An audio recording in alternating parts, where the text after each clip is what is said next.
Entonces nos vamos a poner en contacto con las enseñanzas de Platón. Es decir, que cuando hablamos del mito de Er, vamos a ver qué pensaba Platón sobre la muerte.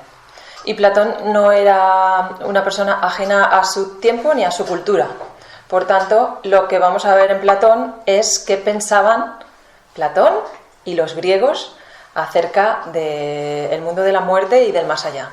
Porque ahora vamos a ver un poquito cómo interpretaban lo que nosotros diríamos el plano del más allá, que ellos le llamaban el Hades, y entonces vamos a ver que coincide con lo que dijo Hesíodo, con lo que dijo Homero, con lo que nos cuenta en la Ilíada y en la Odisea, y también coincide con todo lo que era la religión órfica. Entonces, Platón se apoyó en las escuelas de filosofía pitagóricas, en la religión ancestral griega que era el orfismo, y al mismo tiempo en todos aquellos grandes figuras literarias de su momento, como fueron, por ejemplo, Hesíodo u Homero. Entonces, nos acercamos a Platón y nos estamos acercando con él a una forma de pensar que tenía el ser humano griego en la antigüedad. El mito de Er aparece en el libro de la República, el diálogo de la República, y justo son las últimas páginas del libro, las 4 últimas páginas, solo 4, relatan el mito de Er. Pero para entender un poco cómo hemos llegado a ese final, pues hay que decir algo de cómo empieza el libro y cómo llegamos a ese mito final, ¿no?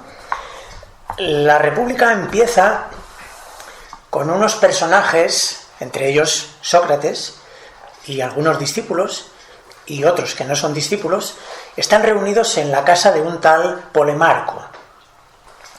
Y su padre, el padre de Polemarco, es un hombre ya muy mayor. Y claro, cuando Sócrates, que eran muy amigos, cuando Sócrates lo ve que está también en esa reunión, quiere aprovechar para que les cuente a todos, ahora que está cerca del fin de su vida, qué experiencia de vida ha tenido. Que les cuente algo de alguna conclusión a la que haya llegado después de una larga vida. Y entonces él dice, bueno, pues, ¿de acuerdo? Y comienza por recordar aquellos momentos en que él se ha comportado con justicia. Y también de aquellos otros en que se ha comportado injustamente y ha causado dolor a otra gente. Y dice que esos momentos en que él se comportó con justicia, cuando los recuerda, siente mucho gozo interior, mucha felicidad, porque se siente haber cumplido con su deber. En cambio, cuando recuerda esos momentos en que se comportó injustamente, sufre mucho. ¿Quieres seguir tú? ¿O sigo yo? Bueno, en realidad, en estos primeros capítulos o libros, porque sabéis que la República se estructura le llaman libros, pero son como capítulos, ¿no? Entonces, en este primer y segundo capítulos, lo que van a empezar a preguntarle a Polemarco es sobre la justicia, ya que él ha hablado de hechos justos y hechos injustos, pues van a empezar a hablar de qué es la justicia. Y el diálogo se va a desarrollar a lo largo de todo el libro para intentar llegar a una idea de qué es un hombre justo, un ser humano justo. Y para ello, al poco de comenzar el diálogo, Platón propone construir con el pensamiento, ¿no?, a base del diálogo, con el pensamiento, un estado ideal, un estado en el que reinara la justicia, para ver cómo vivirían sus habitantes. Ese estado ideal es la República. Entonces, durante prácticamente todo el libro, Platón va dialogando y estableciendo cuáles serían esos modos de construir un estado ideal, cómo funcionaría, cómo serían los gobernantes, qué cualidades tendrían, cómo serían los defensores, en fin, todos los estamentos de ese Estado, cómo funcionarían, cómo serían las leyes, bueno, todo, ¿no?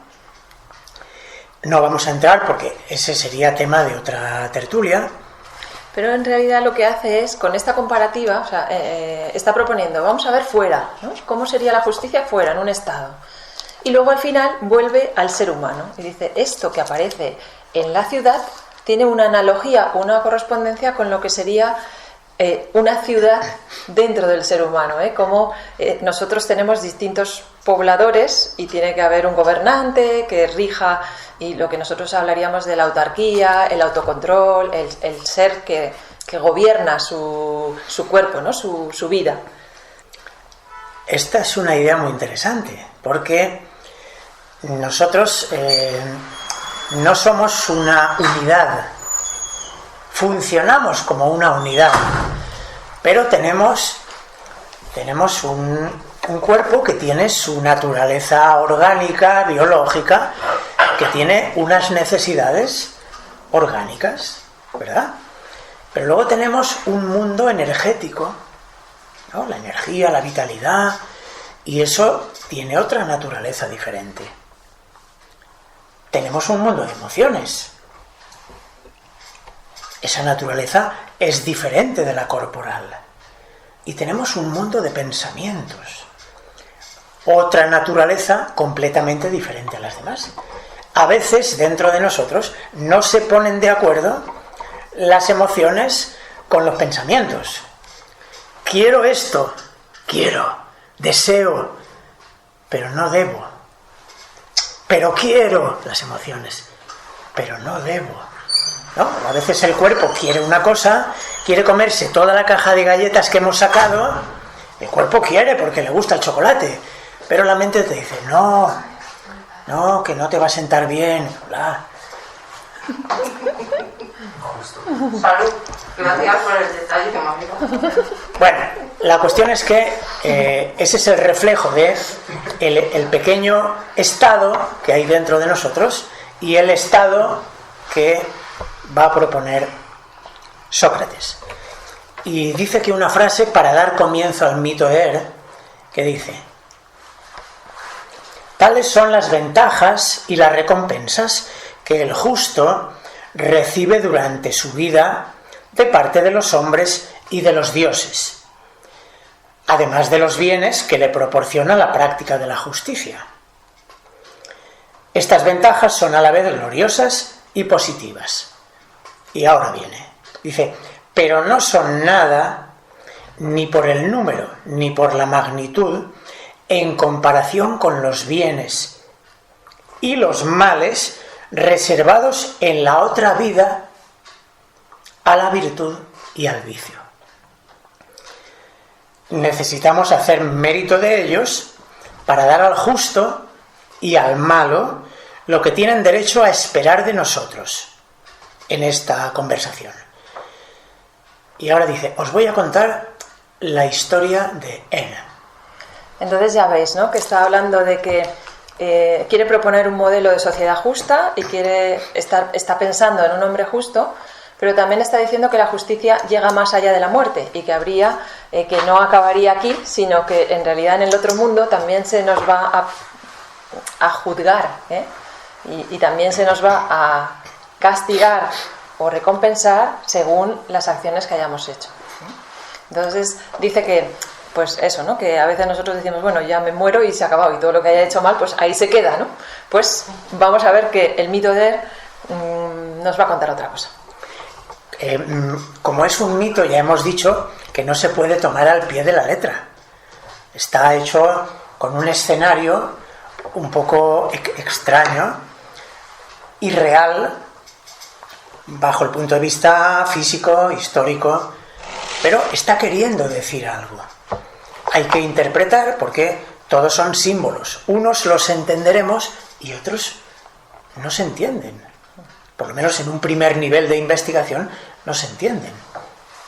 Pero vamos a adentrarnos a ver qué dice. No, pero yo hago el resumen para no leerlo todo. No lo voy a leer. Ah, vale. Pero di quién es él.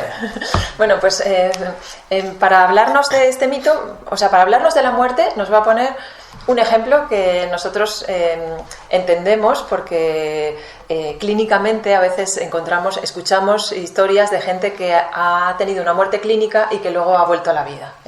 Pues esto, que puede parecer muy actual o muy de nuestro tiempo, pues lo cuenta Platón. Y entonces dice: yo tuve una vez un amigo o un conocido que tuvo una muerte clínica, volvió a la vida y me contó qué pasó. Pero lo dice en un plan mito, no lo dice así, lo dice como un mito. Y entonces dice: hubo una vez en Panfilia, un guerrero que era armenio que se llamaba y entonces en la batalla resulta que murió. Y cuando a los 10 días fueron a retirar los cadáveres, pues se dieron cuenta de que el cadáver de no se había descompuesto y que estaba allí tal cual. Se lo llevaron y 2 días después, cuando lo pusieron en la pira para quemarlo, pues despertó. Y entonces nos contó qué es lo que pasó durante esos 12 días en donde él estuvo en algún sitio, pero que curiosamente se acordaba de todo lo que había vivido. Y entonces, en realidad, esta es la puerta para dar entrada a un relato sobre el más allá, sobre lo que pasa en el más allá. Va a contar que cuando su alma llega al lugar donde llega, que es una especie de explanada, allí se encuentra con un tribunal que va a juzgar las acciones de esas almas que vienen. Y según el tipo de vida que hayan llevado, los justos, los injustos, etc., pues les van a poner una especie de cartel con el destino a donde tienen que ir y las acciones por las cuales van a ir a ese destino. Ese destino lo describe como 2 orificios, enormes orificios, que apuntaban hacia el cielo, encarados con 2 orificios grandes que profundizaban en la tierra. Y él se queda ahí.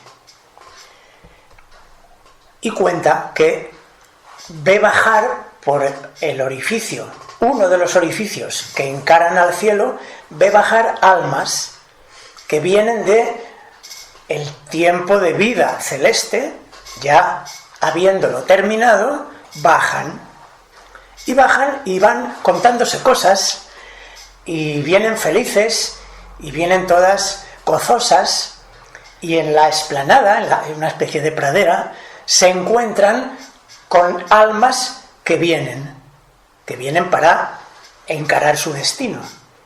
Y entonces, imaginaros que estamos nosotros ahí, ¿no? Y nos encontramos con almas que vienen y nosotros volvemos del cielo. Y las que van a ser juzgadas, ¿cómo va? Cuéntanos, ¿qué pasa? Y nosotros les contamos las maravillas que hemos vivido. Claro, el tribunal juzga y aquellas que van a ir al cielo suben por el otro orificio. ¿Veis? Un orificio de subida y otro de bajada. Y aquellas que vienen del inframundo vienen todas llenas de polvo, sucias, demacradas, infelices. Sigue tú.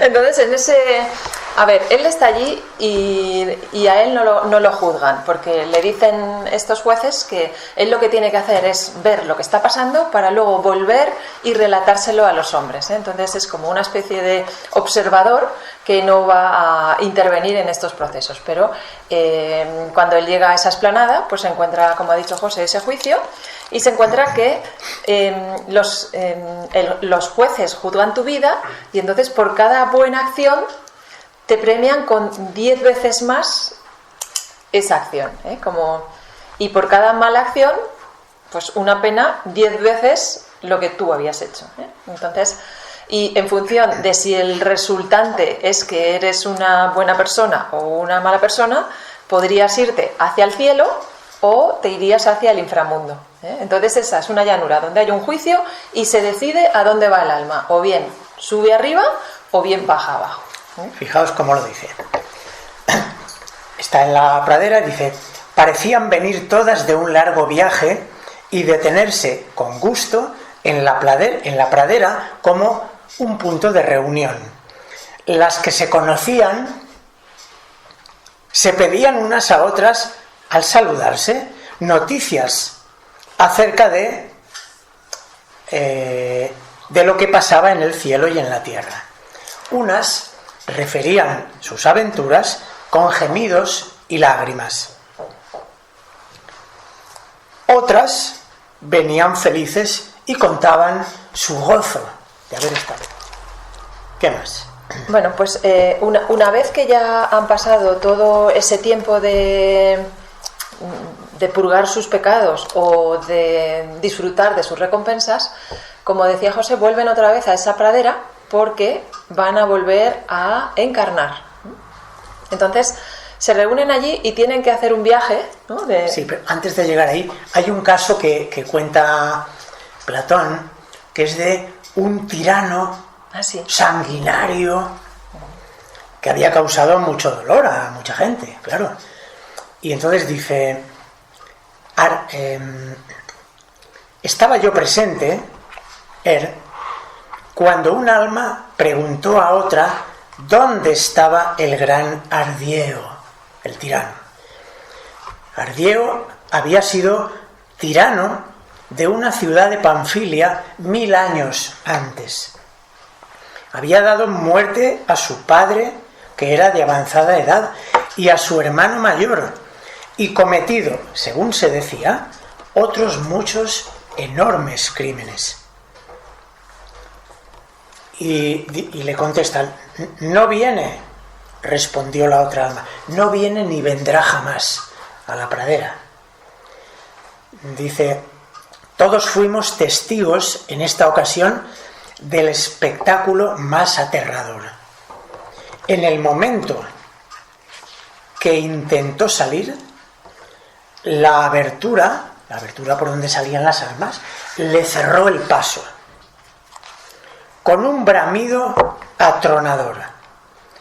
En ese momento aparecieron unos seres monstruosos, lo envolvieron y se lo llevaron a las profundidades para quedarse allí. El tártaro, ¿eh? Habéis oído hablar del tártaro, ¿no? Es el equivalente al infierno. Bueno, seguimos entonces, sí. Porque aquí hay muchos elementos que son muy bonitos de describir, ¿no? Entonces dice que una vez que las almas han agotado su tiempo de vida celeste o su tiempo de vida en el Hades en conjunto, ya sea en un sitio o en otro, entonces se encaminan hacia un punto donde van a elegir una nueva vida, ¿eh? Van a volver a encarnar en la tierra. Y entonces pasan un recorrido de unos cuantos días hasta llegar a una columna de luz, a un lugar donde existe una columna de luz que une el cielo con la tierra y que parece un arco iris. Y entonces ahí va a describir esta columna de luz que para Platón es el uso de la necesidad.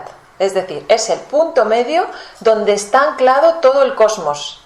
Y aquí Platón se para y hace una descripción astronómica de lo que era la astronomía en esa época y lo que consideraban que eran las esferas. No sé si os acordáis de el modelo de Ptolomeo con las esferas, que eran unas esferas, o sea, había una esfera de las estrellas fijas que no se movía y luego había 7 esferas que iban haciendo movimientos, como esferas concéntricas, como si fuese una caja de muñecas rusas. Y entonces ahí estaban los distintos planetas. Marte estaba en una esfera, pues Mercurio estaría en otra, así, ¿no? Y entonces esa era un poco la imagen de los cielos, del cosmos que se tenía en esa época, ¿eh?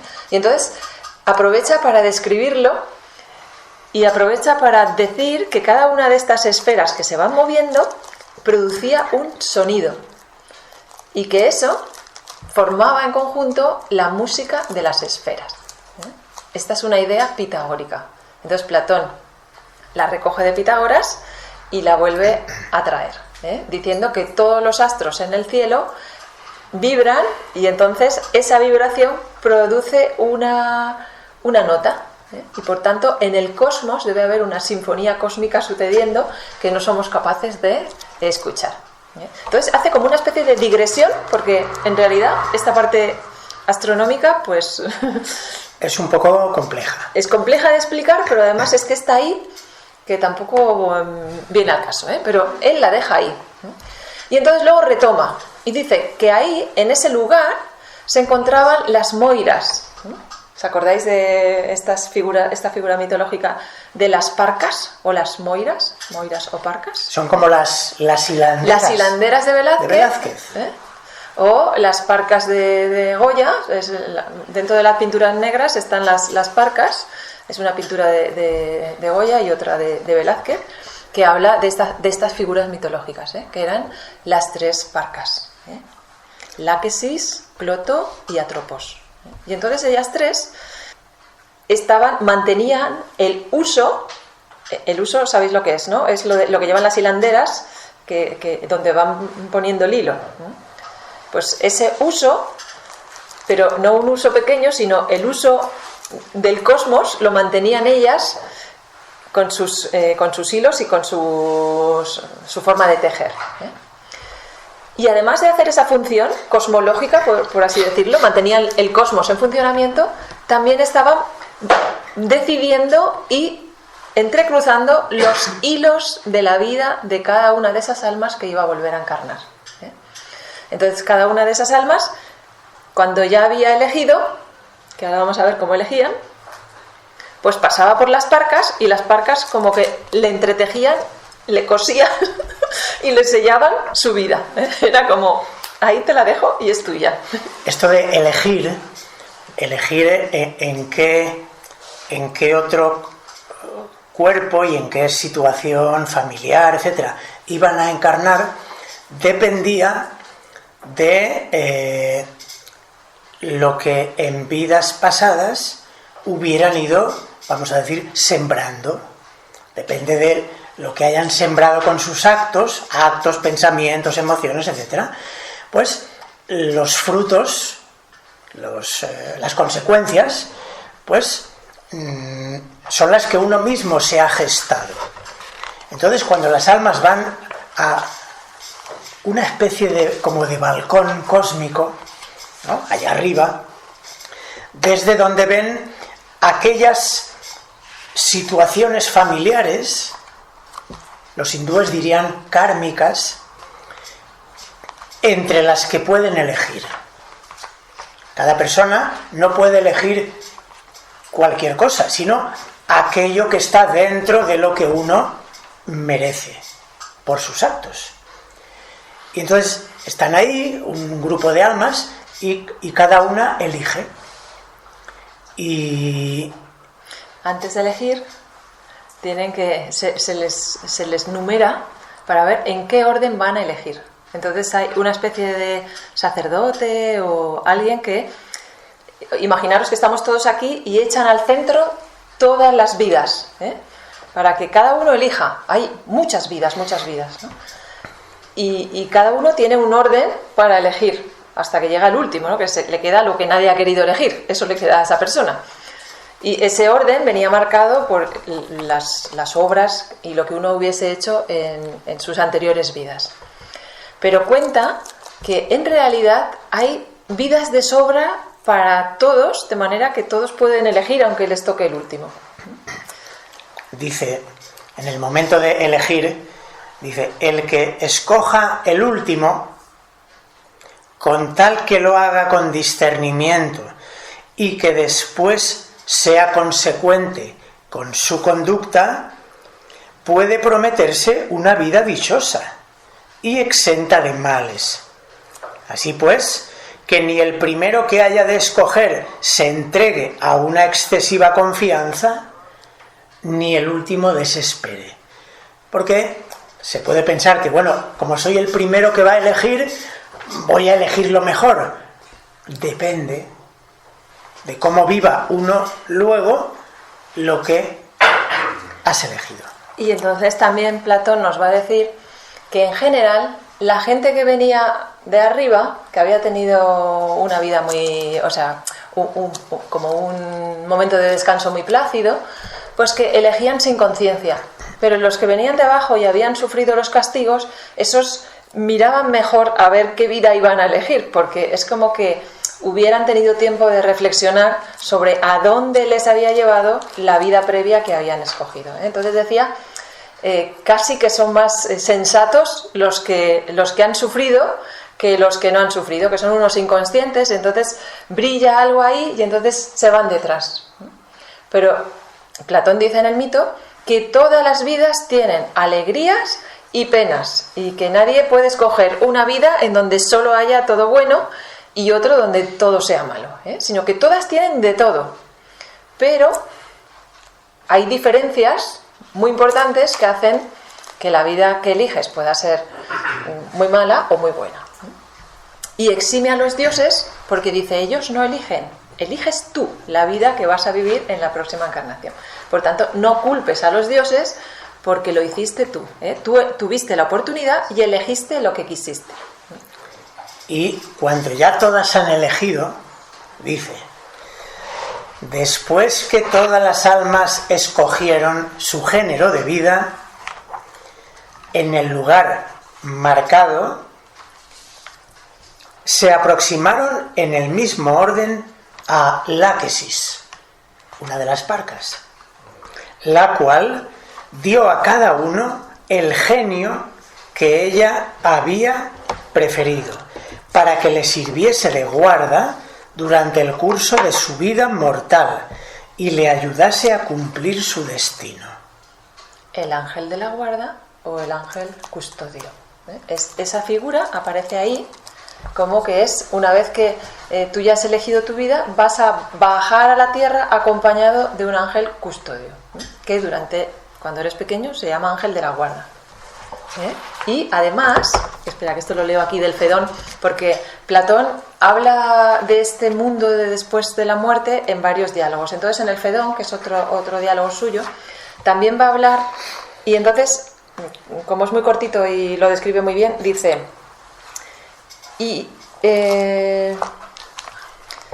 a cada cual, una vez muerto, o sea, estamos hablando del principio, una vez que se ha muerto, le intenta llevar su propio genio, el mismo que le había tocado en vida. ¿Veis? Este que empezó con él, la vida, pues cuando se muere, dice, el mismo genio que le había tocado en vida, le intenta llevar a cierto lugar donde los que allí han sido reunidos han de someterse al juicio, para emprender después la marcha al Hades en compañía del guía encomendado para conducir allá a quienes llegan de aquí.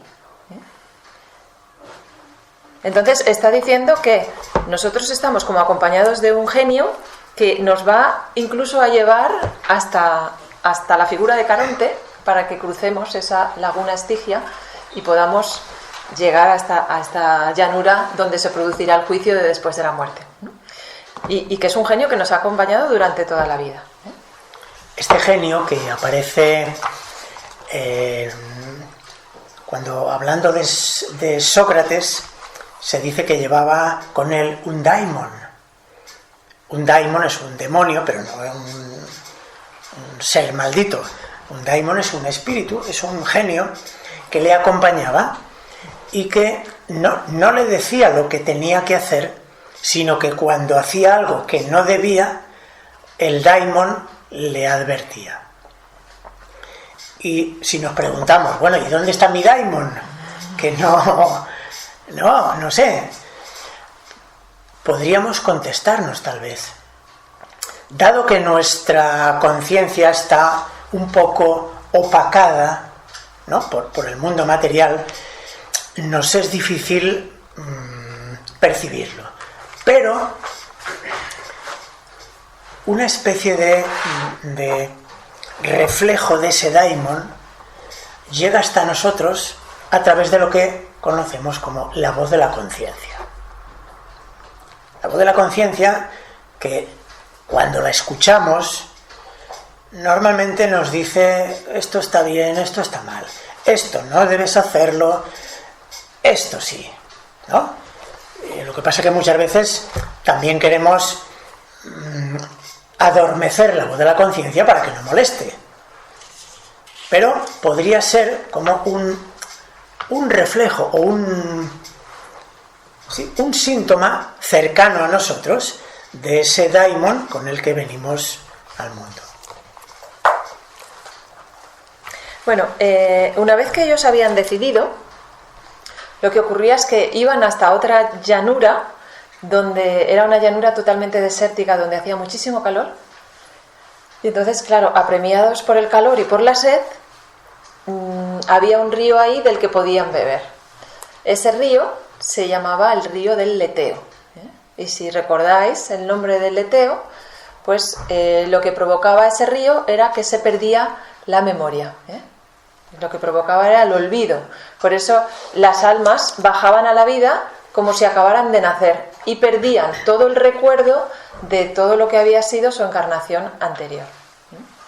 Entonces va a decir Platón que aquellas almas que son más moderadas y que no se lanzan a beber y a beber y a beber porque tienen mucha sed, sino que son más bien tranquilas, pues esas almas cuando bajan a la tierra podrían tener una cierta reminiscencia que les hiciera como tener una cierta seguridad de que han existido antes, como que la vida no ha empezado con ellos al nacer, sino que tienen una especie de perfume de que algo pasó antes, y tienen como pequeñas intuiciones, ¿no? Pues, según la cantidad de agua del Leteo que uno haya bebido.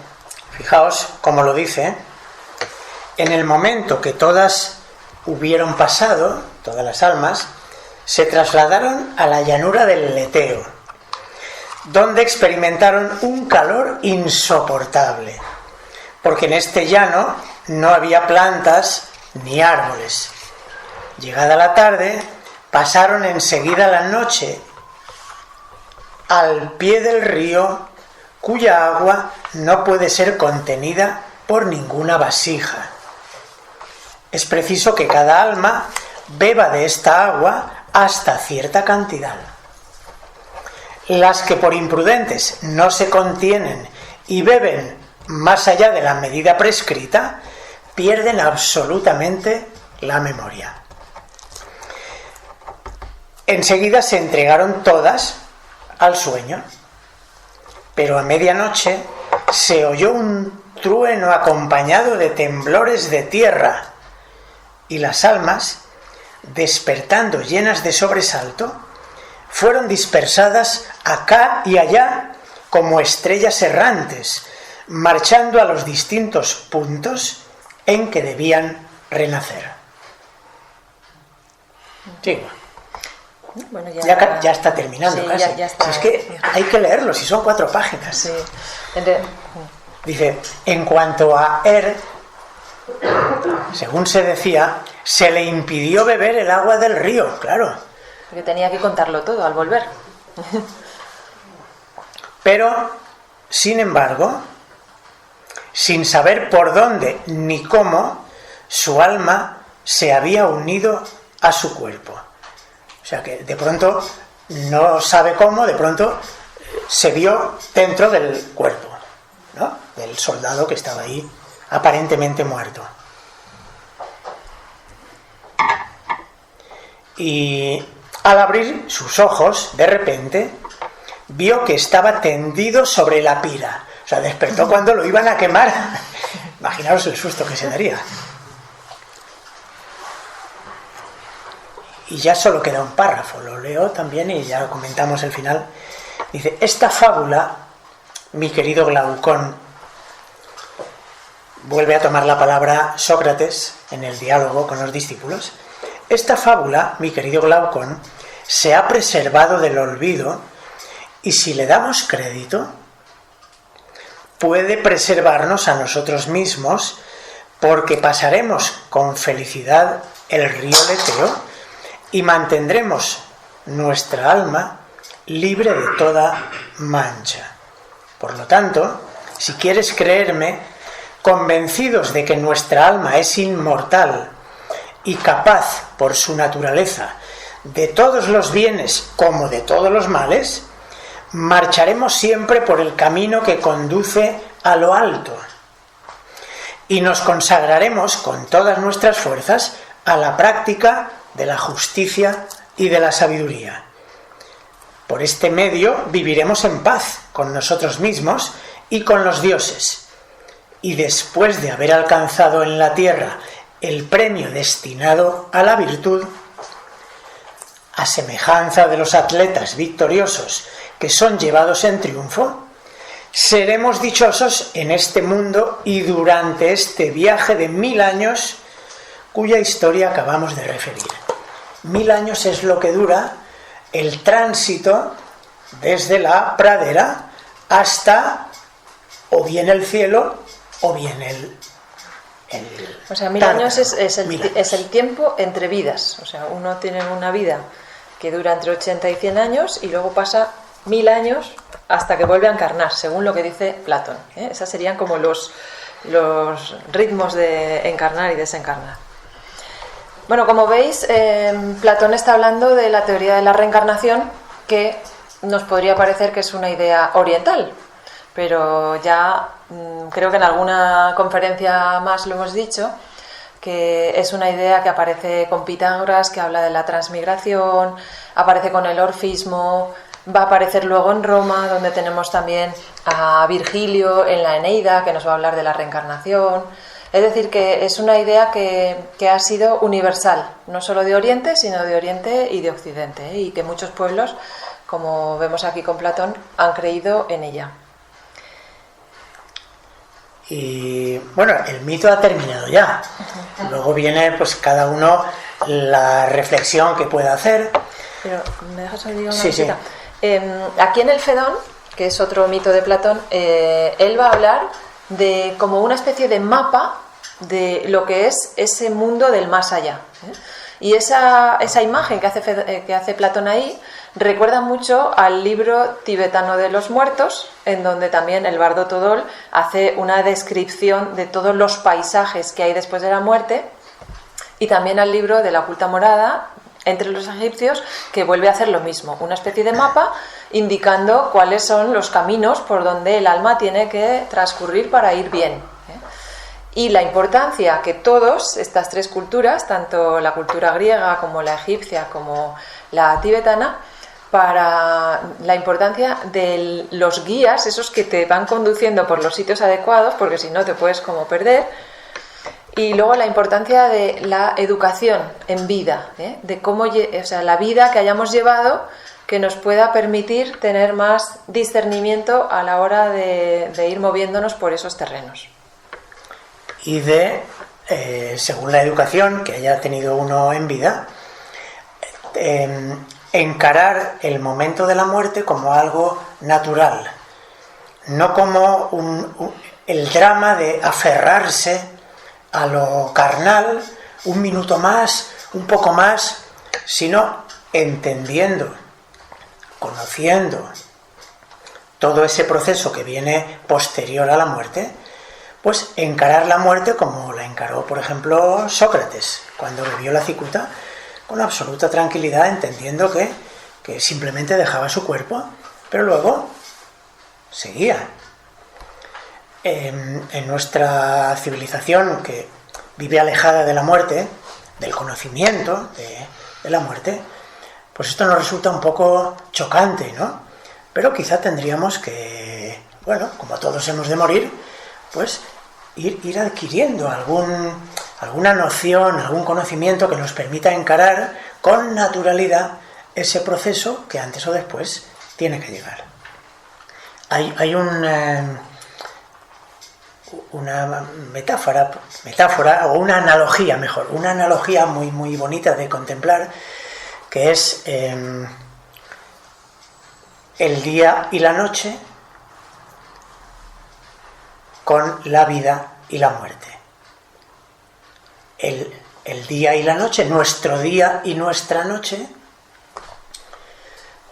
pues es el pequeño ciclo que se repite día tras día, ¿no? Vivimos el día, llega la noche, perdemos la noción, nos dormimos, no sabemos qué pasa ahí.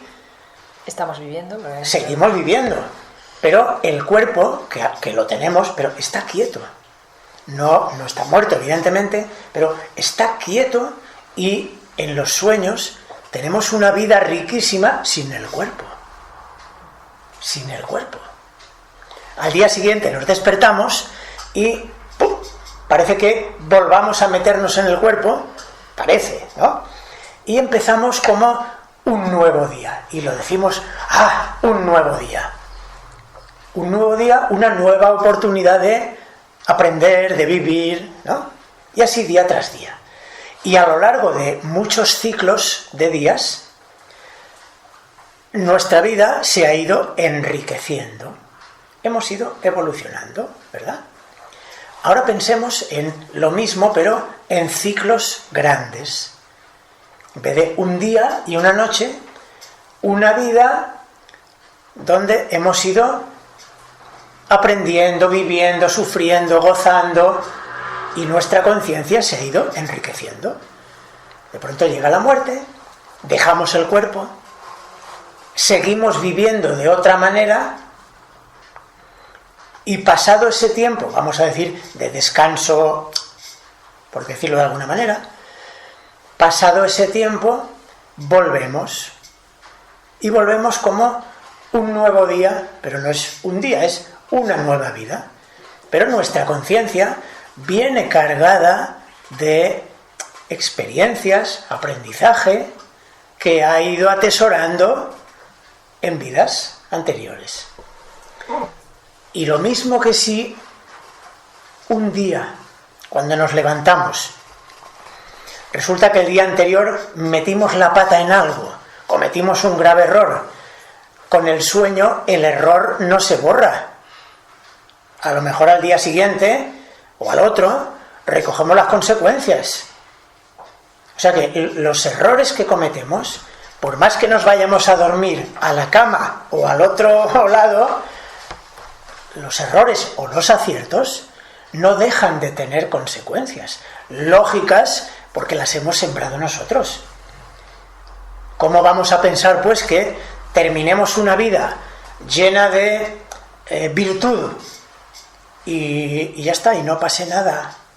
O llena de sufrimiento causado a los demás, y nos vayamos a la muerte y no pase nada. Parece que no cuadra, algo tiene que pasar. Y si yo he sembrado, yo tengo que recoger las consecuencias de mis actos. Por eso, en una vida, quizá no da tiempo a que todo eso se resuelva. Y tampoco da tiempo a que un ser humano adquiera un estado evolutivo a la manera de un Buda. Necesitamos muchas vidas.